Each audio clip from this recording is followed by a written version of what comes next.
La Vuelta a España 2023 has come to an end and Sepp Kuss is the overall winner. So today I'll be rating the performance of every single team at La Vuelta. I'll be doing so from S tier at the top all the way down to DNS, teams that rode so shamefully they might as well have not started. Let's start off at the beginning. Stage 1, the team time trial, won by Team DSM. But it's a bit of a fluke, that team time trial in my personal opinion, because the weather conditions and the darkness towards the end of that team time trial is the reason they won that team time trial. But that's not the only thing they did this race, because they also have a stage win towards the end of the Vuelta with Alberto Dainese in a sprint. Overall, I'd say a B score would be nice for Team DSM. On to Lotto Destiny, also a bit of an odd one, because stage 2 was neutralized when it comes to GC times at the end of the stage, so we only saw 20 to 25 riders truly trying to win that stage. Andreas Kroon was one of them, beat the likes of Romain Grégoire and so forth in that stage. They tried a few more times to win stages, Van Eetveld, Kroon, eventually 3 times on the podium, so a B-tier performance overall. Now a team that started with relatively high ambitions, Soudal Quick-Step, with Remco Evenepoel at the start.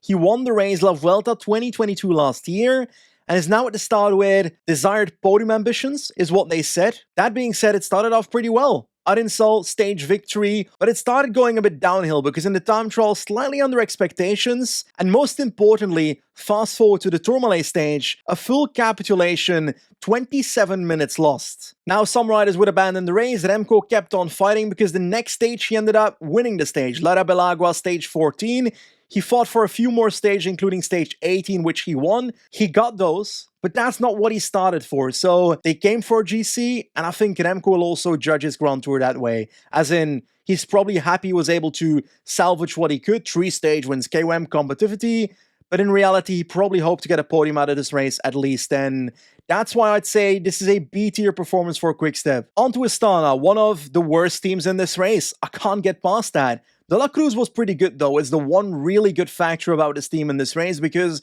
he was near the top 10 for a while until he abandoned in the last week, and they were not competitive in any stage because they only have one top 10. D-tier performance in my eyes, they just did not deliver. The next team was competitive in stages, Bora Hansgrohe. They've got 2 podiums with Kemna and Dens, including stage 21, an awesome stage that one was.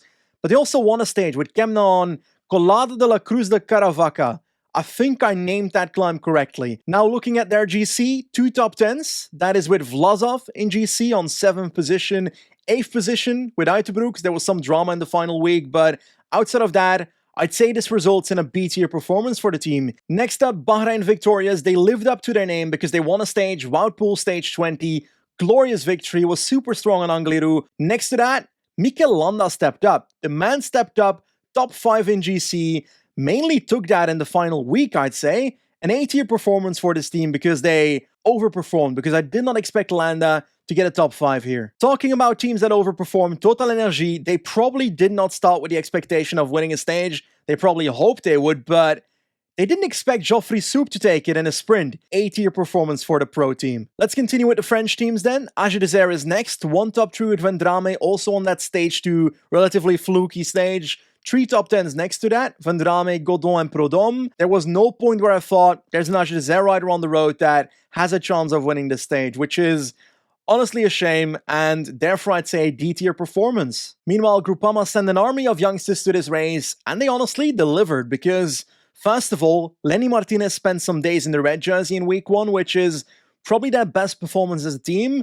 but they also had some other performances, 2 podiums with the likes of Martinez and Grégoire, and next to that, 10 top 10s in stages. Storr got third in the KOM classification, went for that for a bit, but the second that Remco started going for it, it was a done deal, so I'd say a B-tier performance. That's a solid performance. Shame that there's no stage win, but Grégoire and Martinez will surely get some in the future. Cofidis was also pretty successful in one stage. Jesus Gerrada, he's always got that one stage where he delivers, and he did it again. 3 top 10s in other stages. Overall a B-tier performance because Cofidis keeps on winning in Grand Tours. I won't spend too much time on Arkea. They've got the same score as they had at the Tour de France because, well, they had 3 top 10s in stages but were completely uncompetitive in any stage, so DNS, they might as well have not started. The next team was extremely successful because they only had 1 focus and they delivered. 3 stage wins plus 2 podiums by Caden Groves, points jersey by Caden Groves. The team worked all around Caden Groves and they delivered. S-tier performance. At the top of the ranking, the first team to be there. It's honestly not easy to rate a team like Caja Rural because they were present in sprints. AlUla got second in a stage, I think stage 7. But next to that, they were active in breakaways, as you would expect. But you can't expect too much more from a team like this, so I'm kind of stuck on a B-tier performance, I guess. Burgos BH is a very similar story because they got a podium with Pelayo Sanchez, really good talent, going to Movistar most likely is the last thing I read. But next to that, 3 top 10s from breakaways, active in breakaways, kinda like Caja Rural, so also a B-tier performance. Another team that is hard to judge or harsh to judge is Jayco because they started off with Eddie Dunbar at the start.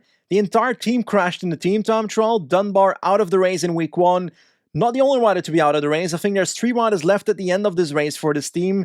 They got devoured by crashes and bad luck, and they did have 1 stage podium with Mateo Sobrero, but that's kind of it. So I don't know how to rate this other than a D-tier performance, even though it's kind of out of their control. On to another top-tier team, or a team that should be a top-tier team, is what I would say, because it's Ineos, and they started with GC ambitions for Geraint Thomas. I never believed in that before this race started, so I guess I'm basing it on my personal expectations, which was I don't see Thomas really doing that well to begin with. Ganna stepped up. Stage win, time trial against the Remco Evenepoel, but also in the sprints. 2 podiums, so that's pretty strong. But one thing that is noticeable is that they've got this mindset problem within Ineos, because the stage where Thomas and Ganna are in the breakaway, Ganna throws his entire life on the line for Thomas on the final climb. And that's a tactical mistake. Ganna was the rider you send up the road early on the climb to make sure you put Thomas in a seat behind the other riders, forcing the others to try and chase Ganna down on a climb that has shallow gradients at the start, which really fits Ganna at the start as well. He could have made a gap there. I think they are stuck in this mindset of this guy is the leader and the other riders need to ride for him, because in reality, Thomas was not the best fit for that finish. Anyway, all that mumbling combined, I would say a C-tier performance, even though I doubted a bit to put them in the D category, so it's a C- in my eyes. Intermarché then, 9 top 10s in stages, 1 podium with Boy van Poppel, and a stage win with Rui Costa, a really nice stage win on stage 17. B-tier is the category for them. Anyway, this is what our tier list looks like with about 5 teams left to rate, a lot of teams in the B category, but hey, that's how the dice was thrown. Next up, Movistar, with Enrique Mas finishing 6th in GC. When it comes to that, that's a bit of a disappointment, I think, for him, because he's podiumed 3 Vueltas, 3 times second, so he probably hoped for the same. When it comes to stages, they were not really competitive, as in, they almost won the team time trial, but it stopped right there. C-tier is what I would rate this performance. If they entered the top 5 with Mas, it might have been a B category. Lidl Trek didn't start this race with a very strong team, and it shows in the results they have, because 2 stage podiums with Edouard Teuns, which is pretty good for Edouard Teuns, but not great for the team. 4 top 10s in stages, and not actually competitive for an actual stage win. D category it is for me, I'm afraid. When it comes to EF Education first, I can't be too positive because Hugh Carthy tried to keep himself near top 10, but he really isn't that Hugh Carthy anymore that we had a few years ago. When it comes to actual breakaways, Caicedo tried a few times, Carthy tried a few times, but in reality, we didn't see them too much, so I'm afraid I have to put this team in DNS because the race would not be any different if they weren't here. Anyway, most of the teams are done. We've got 2 teams left to raid, UAE Team Emirates and Jumbo-Visma. So let's get started with UAE Team Emirates. First of all, they brought a sprinter. Molano was here with Oliveira as a lead out, and that is Rui Oliveira, by the way. Really good lead out on stage 12, and he won the stage. Molano, that is. When it comes to GC, they had 3 leaders, because Ayuso started this after podiuming La Vuelta last year with COVID in his system. This year, probably with podium goals, if not victory goals. And next to that, Almeida was here as well. Also podium goals, I would say. Soler, I don't really know what his plans were before the race, but he had a really good level, and he started becoming a GC rider halfway through. Now, they finished 4th in GC, and a top 10 with Almeida. They threw away a top 10 in GC with Soler, just completely out of the window.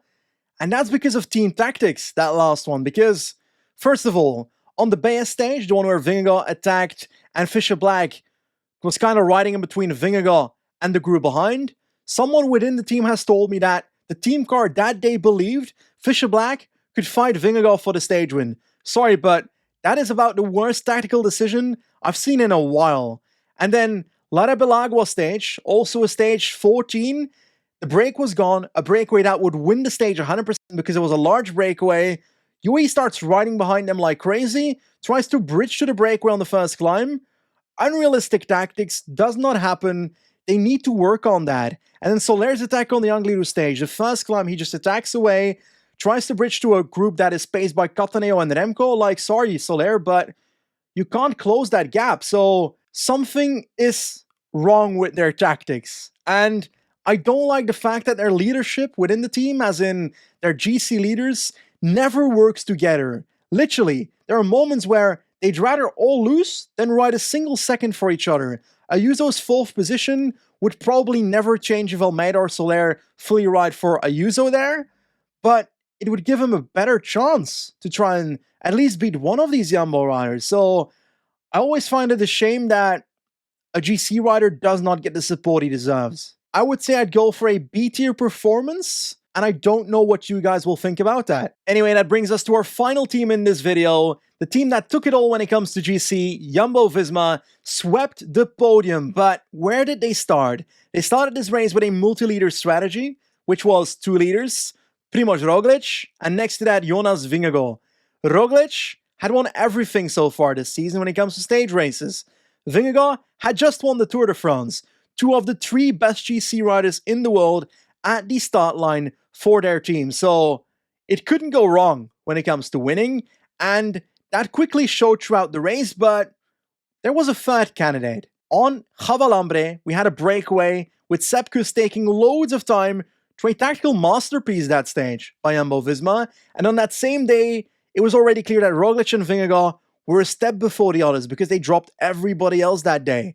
And that continued with the Tourmalet really being the nail in the coffin for any other competition, because after that stage, it was 1, 2, 3 for Jumbo in GC.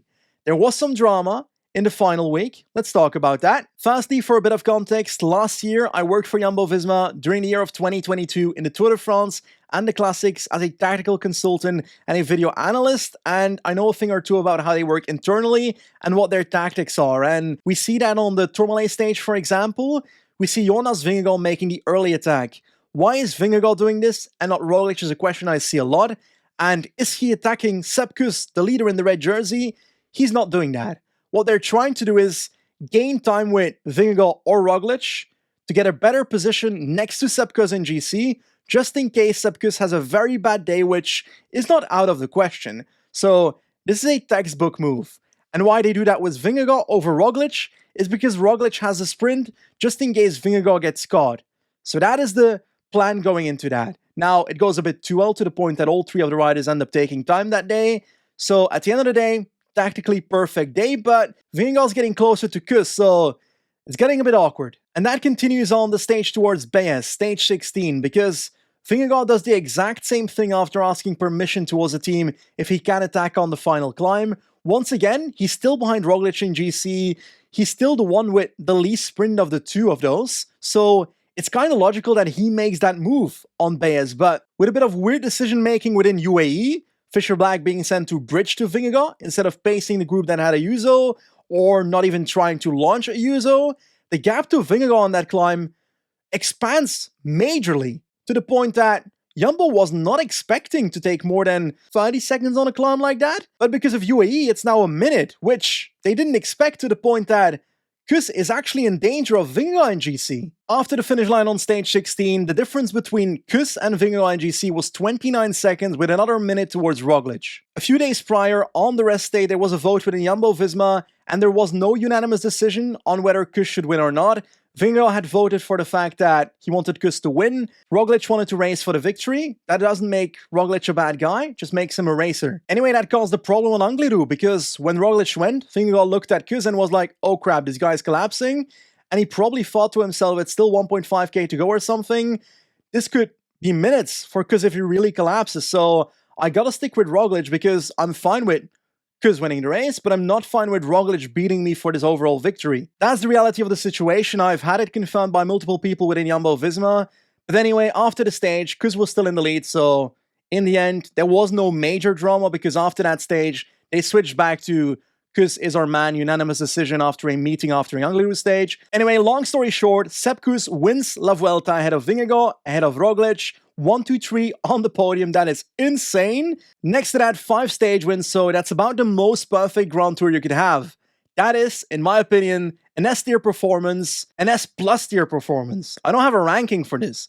This should not happen. Anyway, this is what my 2023 La Vuelta team's tier list looks like. You might disagree with me, you might agree with me. Drop it in the comments below what your tier list looks like. I'd love to see it.